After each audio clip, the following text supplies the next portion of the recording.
मरियम सियोना, जिन्होंने ट्वीट करके नरेंद्र मोदी को इजराइल का पपेट बोला, जोकर बोला। पर क्यों? क्योंकि कुछ समय पहले नरेंद्र मोदी लक्षद्वीप के टूरिज्म को प्रमोट के लिए वहां गए थे। वहां की कई सारे सुंदर फोटो, बीच दृश्यों, संस्कृति, कलाओं को दिखाया और अपने सोशल मीडिया प्लेटफॉर्मों पे पोस्ट किया।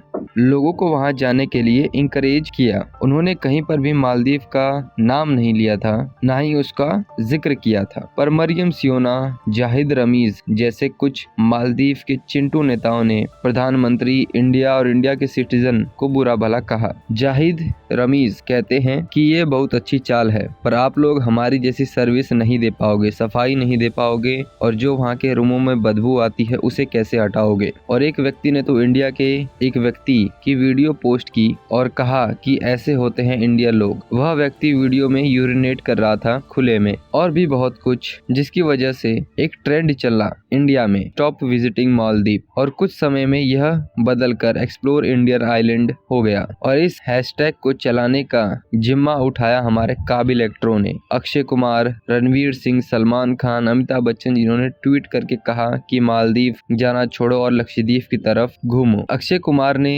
ट्वीट करके कहा कि मैं कई बार मालदीव जा चुका हूं, पर इसका यह मतलब नहीं है कि हमारे लोग और हमारे आइलैंड मालदीव से अच्छे नहीं हैं और उन्हें हमारे सिटीजन और देश के बारे में बोलने का कोई हक नहीं है। मालदीव जाना बंद करो और लक्षद्वीप चले। वैसे तो ये एक्टर लोग किसी मामले में एकदम चुप रहते हैं, पर अब ये लोग बोलना चालू कर दिए। इन्होंने किसान आंदोलन, मणिपुर पे कुछ नहीं बोला, रेसलर प्रोटेस्ट पर कुछ नहीं बोला, और अब इन लोगों की आंखें खुल रही हैं। इजी माई ट्रिप फ्लाइट बुकिंग वेबसाइट है जिसने इंडिया से मालदीव जाने वाली फ्लाइटों को कैंसिल कर दिया है, और मेक माई ट्रिप, इसने भी अपनी फ्लाइटों को सस्पेंड कर दिया है। मरियम सियोना, जाहिद रमीज और इन जैसे 200 से भी ज्यादा मिनिस्टरों और लोगों के ऐसे कमेंट आए। इन तीनों को फिलहाल के लिए सस्पेंड कर दिया गया है। कहने को तो और भी लोग हैं, पर फिलहाल इन तीनों पर ही एक्शन लिया गया है और लोगों को, और इन सभी लोगों के कमेंट को डिलीट कर दिया गया है। जिन लोगों ने ऐसे कमेंट किए हैं, इनका फैसला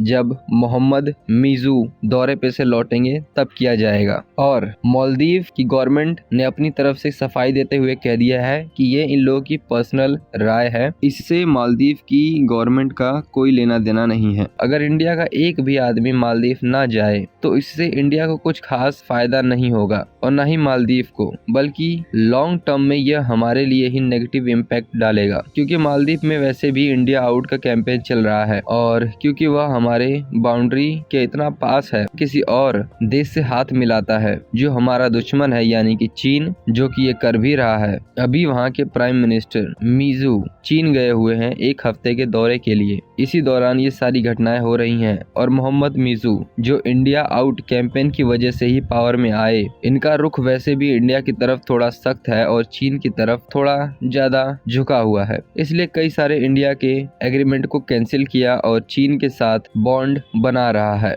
मालदीव में एक ब्रिज है जिसे कहते हैं मालदीव चीन फ्रेंडशिप ब्रिज, जो दो सिटीज को आपस में जोड़ता है, जो चाइना ने बनाया है। और चाइना वहां के एयरपोर्ट को भी एक्सपेंड कर रहा है। अभी तक चाइना ने 1.7 बिलियन की इन्वेस्टमेंट कर दी है और ये आंकड़ा धीरे धीरे बढ़ता ही जा रहा है, जो दिखाता है कि चाइना वहां पे अपनी मिलिट्री प्रेजेंट बढ़ाना चाहता है, जो हमारे लिए सही बिल्कुल नहीं होगा। वह इंडिया को टारगेट कर सकता है। म्यूजो चीन के बेल्ट एंड रोड इनिशिएटिव के भी साथ में है, और वहाँ पे मिलने वाली ज्यादातर चीजें फिशिंग की होती हैं, यानी कि ओशनिक प्रोडक्ट होते हैं जिनकी डिमांड चीन में है, और यह लोग इसे फ्री ट्रेड एग्रीमेंट के साथ में मालदीव से चीन भेजवाना चाहते हैं। मालदीव का 99% फिशिंग से जुड़े हुए लोग हैं, और अगर ऐसे में इंडिया और मालदीव के पीपल टू पीपल कनेक्शन खराब हो तो इससे डिप्लोमेटिक रिश्ते भी खराब हो सकते हैं। तो कृपया करके ऐसा ना करें। हमारे मिनिस्ट्री डिप्लोमेटों पर भरोसा रखें। हमारे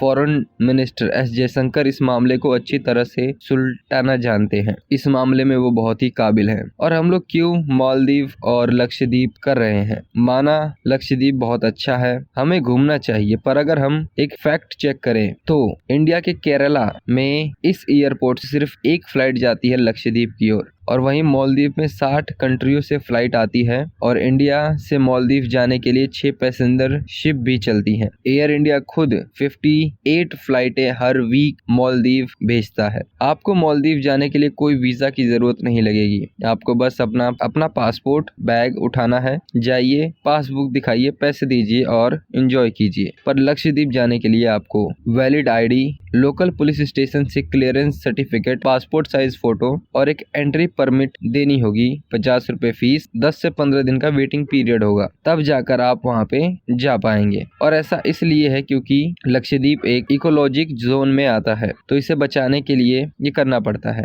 लक्षद्वीप में कुल 36 आइलैंड है, जिसमें से 10 इनहेबिटेबल है और मालदीव इससे 10 गुना ज्यादा बड़ा है। वहाँ के लोग टूरिस्ट फ्रेंडली हो चुके हैं, वहाँ प्राइवेसी बहुत अच्छी है। वहाँ के लोग और इकोनॉमी पूरी तरह टूरिस्ट को हैंडल करना जानती है, क्योंकि उनका 1/3 जीडीपी टूरिस्ट से ही आता है। और ऐसा नहीं है कि लक्षद्वीप को ऐसा नहीं बनाया जा सकता है, बिल्कुल बनाया जा सकता है और बन भी रहा है। और हमारे पास उससे भी बेहतर आइलैंड और अपने देश के अंदर ही घूमने की कई सारे टूरिस्ट प्लेस है, जहां हमें घूमने जाना चाहिए। बाकी इस मुद्दे पे आपकी क्या राय है, हमें कमेंट में जरूर बताइए। आगे इस मुद्दे पर कैसी प्रक्रियाएं आती हैं, हम आपको अपडेट कर देंगे। हमारे मिनिस्टरों पर भरोसा रखिए, वह इस मामले को बेहतर तरीके से समझ लेंगे और यह बॉयकॉट करने की कोई जरूरत नहीं है, इससे किसी का फायदा नहीं होगा। तो मिलते हैं नेक्स्ट एपिसोड में, तब तक के लिए बहुत बहुत धन्यवाद and don't forget to subscribe.